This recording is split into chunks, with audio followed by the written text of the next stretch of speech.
ఇంట్లో ఉన్న బంగారాన్ని విడిపించి ఆ రోజు ఆన్లైన్ రేటుకే మేము కొంటాం. Sharma gold company. సో ఫైనాన్షియల్గా కూడా ఆయన వెళ్ళే టైంకి రెండు ఫ్యామిలీస్కి సమానంగా వచ్చిందా సార్? ఏ బాధ లేదు. ఏ బాధ లేదు. ఎక్కువ ఈ పెద్ద కుటుంబాల్లో వచ్చేది ఇక్కడే ప్రాపర్టీస్ దగ్గర.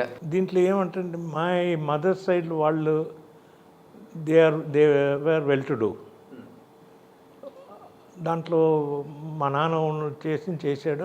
ఆ సైడ్లో కూడా వాళ్ళకి మా మదర్ సపోర్ట్ ఉండింది. సో దాంట్లో మాకు ఎటువంటి బాధలు అనిపించలేదు, ఎటువంటి లోట్లు అనిపించలేదు. నాన్నగారి గురించి తెలుసుకున్నప్పుడు మీకు బాగా బాధ అనిపించిన సిచ్యువేషన్ అంటే ఏమని చెప్తారు? బాధ ఆయన ఎటువంటి బాధ పెట్టలేదండి. ఫ్యామిలీయే కాదు సార్, ప్రొఫెషనల్గా కూడా. ప్రొఫెషనల్గా కూడా చాలా కష్టపడి వచ్చారు కాబట్టి ఆయన కష్టపడి వచ్చారు. మమ్మల్ని ఎవరిని మేము కష్టపడేలాగా పెట్టుకోలేదు. ఆయన మమ్మల్ని అందరినీ బాగానే చూసుకున్నాడు. మేము సుఖంగా ఉండాలని మాకేమేమి కావాలో అందరికీ మా కుటుంబంలో ఉన్న అందరికీ ఆయన ఎంత వీలవుతుందో అంత బాగా చేసి అందరినీ సంతోషపెట్టేవాడు. ఓకే. ఎవరికి ఆయన లోటు అనేది ఎవరికీ పెట్టలేదు. ఎవరు నాన్నకి బాగా ఇష్టమైన హీరో ఎవరు? నాన్నగారి హీరో అంటే ఫేవరెట్ హీరో అంటే? ఫేవరెట్ హీరో అంటే ఇద్దరే అండి, నాగేశ్వరరావు, రామారావు. అంతే. మిగతా వాళ్ళందరూ ఇది లేదు, అందరూ. ఎందుకంటే ఆయన పాడిన హీరో కానీ జూనియర్ ఆర్టిస్టులు కానీ ఎవరే లేదు. ఆయన పాడిన పాట అన్నీ అందరికీ పాడారు. జగ్గయ్య గారి దగ్గర నుంచి అందరికీ పాడి ఉన్నారు. ఆయన రంగారావు దగ్గర నుంచి అందరికీ. సో అలా చూడకపోతే మన రామారావు గారు, నాగేశ్వరరావు గారు ఇక్కడ తెలుగులో లీడ్లో ఉన్నారు. సో ఇంటి ముందు ఎన్ని కార్లు లాగాయి సార్? నాన్నగారి లెగసీని మీరు చూశారు కాబట్టి ఆ రోజుల్లో ఇంకా ఎలా ఉంటుందంటే స్టార్ట్అప్ ఉన్నప్పుడు మన ఇంటి ముందు ఒక 50 కార్లు అవుతాయి అనమాట వెయిటింగ్. ఇంకొక 100 మంది వెయిట్ చేస్తూ ఉంటారు బయట. అలా ఉండేది ఆ రోజుల్లో. టూరిస్ట్ బస్సులు వచ్చేవి. టూరిస్ట్ బస్సులు వచ్చేటప్పుడు అప్పుడు కొంచెం గుంపు ఉంటుంది అనమాట.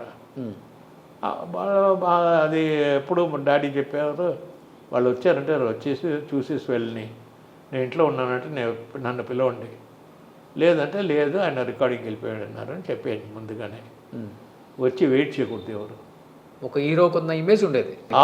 అవునండి. ఇంకా నేను చెప్పని పోవాలంటే ఇంకా గొప్ప ఇమేజే చెప్పాలి. అవునా? దేవుడు లాంటి ఇమేజ్ ఉండేది. అవును. ఎందుకంటే ఆయన సినిమా పాటల కంటే ఆయన భక్తి పాటలు దాంట్లో ఎక్కువ ఆయనకి మంచి ఇది పేరు.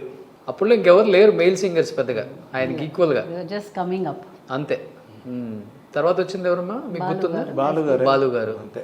మొహమ్మద్ రఫీ గారు ఒకళ్ళు వచ్చారు అనుకుంటా. మొహమ్మద్ రఫీ అంతా హిందీ సైడ్. హిందీ, బట్ ఇక్కడ కూడా పాడారు కదా ఏదో 1 or 2 సాంగ్స్ అంతే. నాన్నగారు దాంట్లో కూడా పాడారు కదా. అవును. బట్ ఈ మ్యూజిక్ని సింగింగ్ని రెండు బ్యాలెన్స్ చేయడం ఒక మ్యూజిక్ డైరెక్టర్ చాలా కష్టం. గిఫ్టెడ్. ఇట్టే పసిగట్టచ్చు ఆయన వాయిస్ని. ఎవరికి వచ్చింది ఆ వాయిస్ మీ ఇంట్లో? అందరికీ వాయిస్ ఫెంటాస్టిక్ వాయిస్, బట్ ఆయనలాగా ఎవరు రాలే. వీళ్ళందరికీ ఆయన వాయిస్. ఓకే. వాయిస్ అందరికీ ఉన్నాయి కానీ దానికి ప్రయత్నం చేయలేదు. ఉండాలి కదా ఒకటి రావాలని. ఓకే.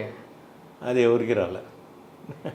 అఫ్కోర్స్ నా తమ్ముడికి రతన్ గారికి డబ్బింగ్ ఆర్టిస్ట్ వాయిస్లు ఇవ్వటం దాంట్లో వెళ్ళిపోయాడు. ఏమి డబ్బింగ్ మంచి పేరు సంపాదించుకున్నాడు డబ్బింగ్ ఆర్టిస్ట్గా. అవును. వండర్ఫుల్. అట్లీస్ట్ అక్కడైనా ఆ వాయిస్ యూజ్ అయింది. అసలు ఆయన డబ్బింగ్ ఆయనలాగా చెప్పాలంటే అదే కష్టం. కొన్ని వేల సినిమాలకు చెప్పారు ఆయన. గ్రేట్. మంచి పేరు సంపాదించారు. లాస్ట్ ఇంటర్వ్యూ నాతోనే అయింది. Very beautiful. అప్పటికి సిక్ అయ్యి ఉన్నారు కొంచెం.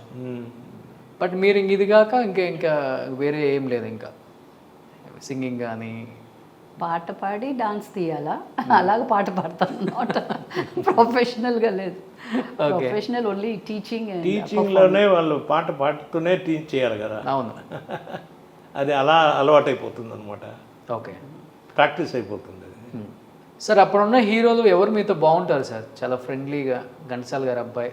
నాకు నన్ను అడిగారంటే 2 ఫ్యామిలీస్, రామారావు గారు ఫ్యామిలీ కానీ నాగేశ్వరరావు ఫ్యామిలీ కానీ, నేను చిన్నప్పుడు ఉన్నప్పుడు 2 ఫ్యామిలీస్ మంచిగానే వచ్చేవాళ్ళు. పక్క పక్కన ఇల్లులేనా? లేదు, సెపరేట్ వేరే వేరే చోట్లలో. మేము ఇక టీ నగర్లోనే కొంచెం దూరంలో ఉండేవాళ్ళు. వాళ్ళు ఎక్కువ అంటే రామారావు గారు. రామారావు గారు. అవును. ఆయనకి ఘంటసాల మాస్టర్ అంటే చాలా ఇష్టం. ఇద్దరికి అంత ప్రాణం అంటే ప్రాణం. నాగేశ్వరరావు గారు కానీ రామారావు కానీ. కోప్పడతారా సింగర్స్ దగ్గర? కోపం అంటే ఎవరికైనా ఒక ఇరిటేషన్ వస్తుంది కదా స్లైట్గా.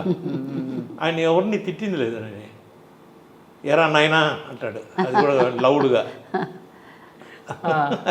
ఆ తిట్టడం కూడా ఎరా నైనా అంటాడు అనమాట.